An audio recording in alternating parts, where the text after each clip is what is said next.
Bismillahirrahmanirrahim. Assalamualaikum warahmatullahi wabarakatuh. Selamat pagi.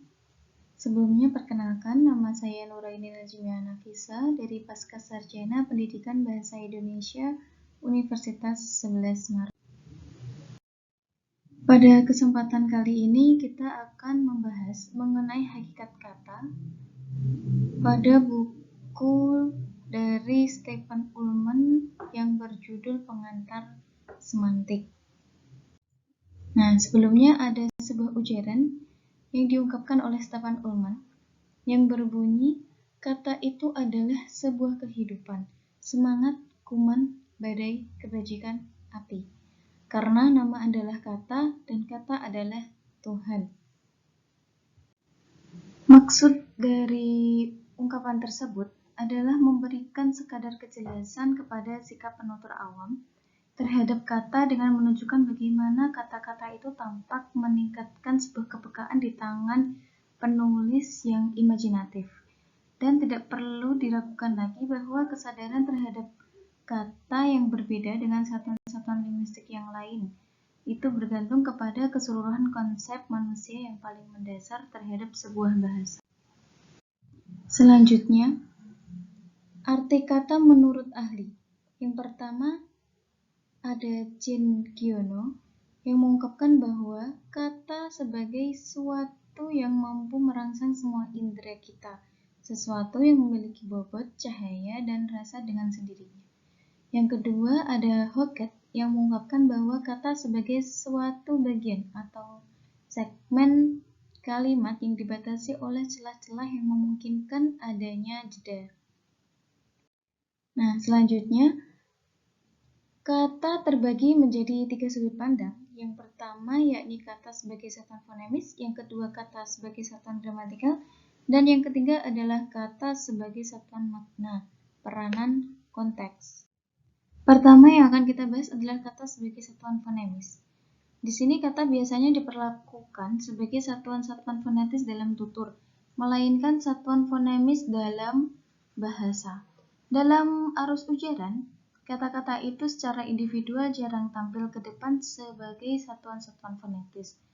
Dua kata atau lebih dapat menyatu, membentuk satu helaan nafas. Dan dengan demikian, kata-kata bisa kehilangan tekanan dan bahkan terancam kedudukannya sebagai kata. Atau bahkan dapat menimbulkan kegandaan makna atau keambiguan. Di sini, contohnya adalah As dan Bak dari bahasa Jerman. As itu sendiri berarti abu dan bak itu berarti wadah. Dalam bahasa Indonesia, hal tersebut menyatu menjadi satu helaan nafas, yakni asbak, yang berarti wadah abu rokok. Dalam kata sebagai satuan fonemis ini terdapat unsur petunjuk watas kata yang terbagi menjadi 4, yakni 1. Tekanan aksen, yang kedua pemanjangan kompensasi, yang ketiga bunyi awal dan kombinasi bunyi, yang keempat harmoni atau keselarasan vokal. Selanjutnya, unsur petunjuk watas kata. Nah, di sini yang pertama tekanan atau aksen. Di dalam beberapa bahasa mempunyai tekanan kata yang sudah pasti tempatnya. Tekanan ini bertindak sebagai suatu penanda watas kata yang menunjukkan di mana sesuatu kata itu berawal dan berakhir. Yang kedua, pemanjangan kompensasi.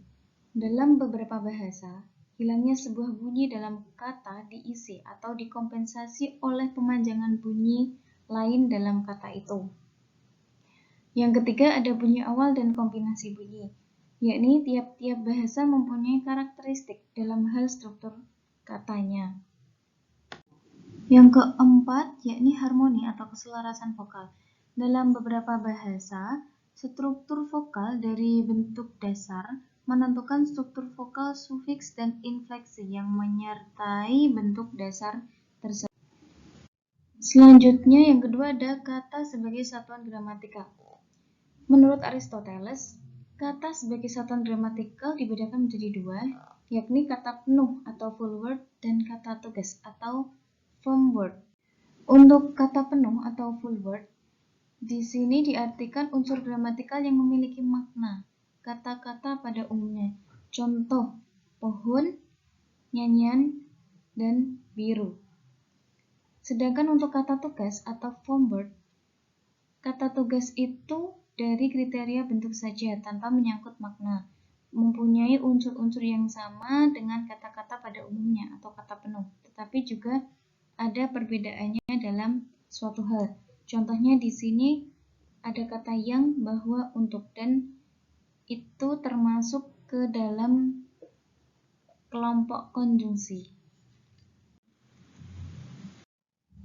Selanjutnya masih di kata sebagai satuan gramatikal. Menurut penganut aliran tata pikir modern menyebut bahwa kata-kata itu autosemantik yang memiliki makna penuh pada dirinya sendiri. Contohnya pada kata pena yang memiliki arti alat untuk menulis.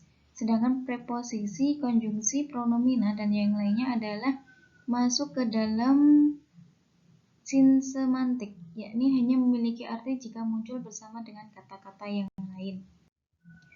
Selanjutnya yang ketiga, ada kata sebagai satuan makna, peranan konteks. Di sini konteks itu sendiri terbagi menjadi dua. Yang pertama konteks verbal dan yang kedua adalah konteks situasi. Untuk konteks verbal, yakni berupa ujaran atau bahasa. Konteks verbal itu tidak lagi terbatas pada apa yang mendahului dan mengikuti suatu kata saja, melainkan dapat meliputi keseluruhan wacana. Yang kedua, ada konteks situasi, yakni konteks yang diperkenalkan dalam linguistik berdasarkan pengalaman lapangan. Konteks situasi ini tidak hanya berarti situasi yang sebenarnya tempat ujaran terjadi, tetapi juga menyangkut keseluruhan dari latar belakang budaya di mana peristiwa tutur itu muncul. Contoh, di sini ada kata Soekarno. Soekarno itu sendiri merupakan konteks verbal atau ujaran atau dalam bentuk kata atau dalam bentuk bahasa, yakni kata. Untuk konteks situasinya sendiri, kita bisa membicarakan apakah itu konteksnya Presiden Republik Indonesia ataukah mantan Kepala Kepolisian RI pada tahun 1960-an atau bahkan mengenai Soekarno yang lain. Contoh yang kedua ada kata negel yang berasal dari bahasa Jerman. Ada dua konteks. Yang pertama, konteks yang memiliki arti paku logam. Paku logam itu sendiri merupakan makna umum yang dibicarakan oleh orang-orang pada umumnya. Namun, pada konteks aslinya atau makna aslinya yaitu kuku tangan atau kuku kaki.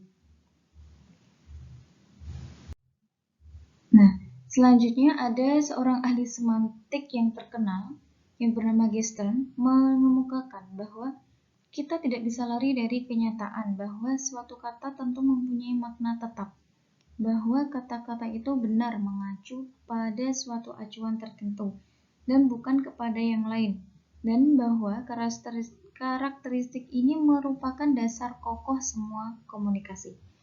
Jadi, pengaruh konteks itu sangatlah beragam. Pengaruh konteks itu berbeda dari kata yang satu ke kata yang lain dan berbeda dari bahasa satu dan bahasa yang lain. Sekian pemaparan hari ini mengenai hakikat kata. Terima kasih, kurang lebihnya mohon maaf. Wassalamualaikum warahmatullahi wabarakatuh.